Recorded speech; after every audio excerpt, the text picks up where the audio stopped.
Bismillahirrahmanirrahim. Assalamualaikum warahmatullahi wabarakatuh. Perkenalkan, nama saya Rina Susilawati dengan NIM 11920600082 dari Program Studi Pendidikan Biologi kelas 5C. Di sini saya akan melakukan review materi terkait dengan fungsi dan struktur lipid dari mata kuliah biokimia dengan dosen pengampu Ibu Sri Hartati MPD. Nah, sebelumnya, apa itu lipid? Lipid merupakan kelompok makromolekul dengan struktur kimia yang paling beragam. Kelompok senyawa ini diklasifikasikan dalam kelompok yang sama karena memiliki kesamaan sifatnya, yaitu tidak larut dalam air. Lipid juga merupakan senyawa organik berlemak atau berminyak yang tidak larut dalam air, tetapi dapat larut dan dapat diekstrak dari sel dan jaringan dengan pelarut nonpolar seperti benzen, ether, dan kloroform. Selain keberagaman struktur, lipid juga memiliki fungsi yang amat beragam. Lemak dan minyak adalah kelompok lipid yang berfungsi sebagai penyimpan energi, termasuk di dalamnya adalah kelompok trigliserida yang dibentuk oleh asam-asam lemak atau baik jenuh maupun tidak jenuh dengan gliserol. Struktur beberapa lipid umum di bagian atas adalah kolesterol dan asam oleat. Struktur bagian tengah adalah trigliserida yang terdiri dari rantai oleoil, steroil, dan palmitoil yang melekat pada kerangka gliserol. Di bagian bawah adalah fosfolipid yang umum. Kemudian klasifikasi lipid. Lipid dikelompokkan menjadi lipid sederhana dan lipid kompleks. Lipid sederhana adalah ester dari asam lemak dengan berbagai jenis alkohol. Lipid sederhana dibedakan menjadi lemak, minyak, dan lilin. Lemak adalah ester dari asam-asam lemak dengan gliserol. Minyak merupakan bentuk liquid dari lemak. Sedangkan lilin adalah ester dari asam lemak dengan monoalkohol berbobot molekul tinggi. Kemudian klasifikasi lipid yang kedua yaitu lipid kompleks. Lipid kompleks berbeda dari lipid sederhana, yaitu selain dibentuk oleh ester dari asam-asam lemak dan alkohol, lipid kompleks juga mengandung gugus molekul lain seperti fosfolipid. Selain mengandung asam-asam lemak dan alkohol, di dalamnya mengandung residu asam fosfat. Terkadang juga di dalamnya mengandung gugus basa nitrogen dan gugus lain. Berikut beberapa contoh lipid. Pada gambar A yaitu lipid asam lemak, pada gambar B yaitu triacylglycerol, dan pada gambar C merupakan golongan sterol. Selanjutnya asam lemak. Asam lemak adalah asam karboksilat ditemukan dalam bentuk ester, baik lemak dalam tubuh umumnya ditemukan dalam bentuk ester, baik dalam lemak maupun minyak. Asam lemak yang terdapat dalam lemak alami merupakan asam lemak dengan jumlah atom karbon genap, di mana rantai karbonnya dapat berupa rantai jenuh atau tidak mengandung ikatan ganda, atau tidak jenuh yang mengandung satu atau lebih ikatan ganda. Sifat fisik dan fisiologi asam lemak dipengaruhi oleh panjang rantai dan tingkat ketidakjenuhan asam lemak. Kemudian, asam lemak tidak jenuh yang ditemukan di alam merupakan asam lemak cis. Kemudian terdapat triacylglycerol adalah bentuk utama penyimpanan asam. Triacylglycerol ini adalah ester dari gliserol dan asam-asam lemak. Kemudian ada fosfolipid. Fosfolipid adalah lipid utama pembangun membran. Fosfolipid dapat dipandang sebagai turunan asam fosfatidat.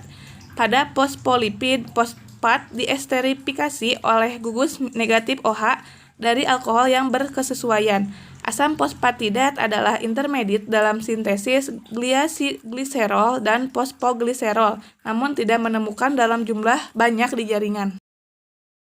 Kemudian fosfatidilkolin atau lecitin terdapat pada membran sel. Lalu fosfatidilinositol adalah bahan dasar pembawa pesan, dan kardiolipin adalah lipid utama dalam membran mitokondria. Lalu lisopolipid adalah molekul antara dalam metabolisme fosfogliserol. Plasmogen ditemukan di otak dan otot. Sphingomyelin ditemukan di dalam sistem saraf. Lalu glikolipid berperan penting dalam jaringan saraf dan membran. Kemudian terdapat golongan steroid. Steroid mempunyai banyak peran fisiologi yang penting. Semua steroid mempunyai struktur dasar yang sama, yaitu menyerupai penantren cincin A, B, dan C, di mana cincin siklopentana atau cincin D menempel. Kemudian, karena bentuk asimetri dari molekulnya, steroid memiliki banyak kemungkinan stereoisomer. Lalu, kolesterol adalah konstituen yang banyak ditemukan pada kebanyakan jaringan. Kolesterol terdistribusi secara luas dalam semua sel tubuh, tetapi terutama di sel saraf. Selanjutnya, ergosterol adalah prekursor vitamin D. Ergosterol ditemukan pada tanaman dan ragi dan merupakan prekursor dari vitamin D. Ketika diiridiasi dengan sinar UV, cincin B pada vitamin D akan membentuk vitamin D2. Proses yang dilalui mirip dengan pembentukan vitamin D3 dari 7-dehiroksikolesterol di kulit.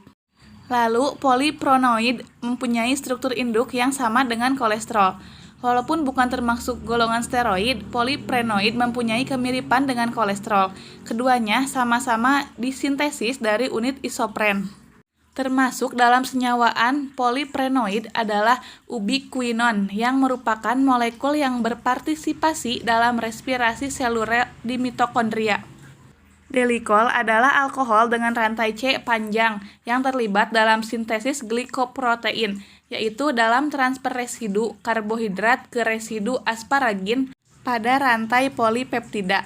Isoprenoid yang berasal dari tanaman diantaranya karet, kamper, vitamin yang larut dalam lemak seperti A, D, E, K, dan beta-karoten atau provitamin A. Selanjutnya ada peroksidasi lipid. Reaksi peroksidasi lipid menghasilkan radikal bebas. Nah, peroksidasi atau autooksidasi dari lipid terjadi akibat paparan oksigen pada lipid. Peroksidasi merupakan reaksi yang bertanggung jawab terhadap terjadinya ketengikan atau rusaknya bahan makanan. Peroksidasi mengakibatkan rusaknya jaringan dalam tubuh. Peroksidasi juga terjadi terus-menerus yang dikaitkan dengan terjadinya kanker, penyakit inflamasi, aterosklerosis, dan penuaan. Peroksidasi melibatkan asam-asam lemak tidak jenuh yang mengandung ikatan ganda di antara metilen. Bentuk ini merupakan bentuk asam lemak yang umum ditemukan di alam. Selanjutnya, lipid amfipatik.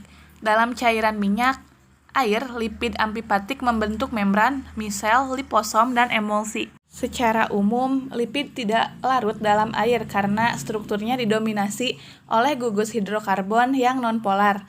Namun demikian, kebanyakan lipid juga mempunyai gugus yang bersifat polar.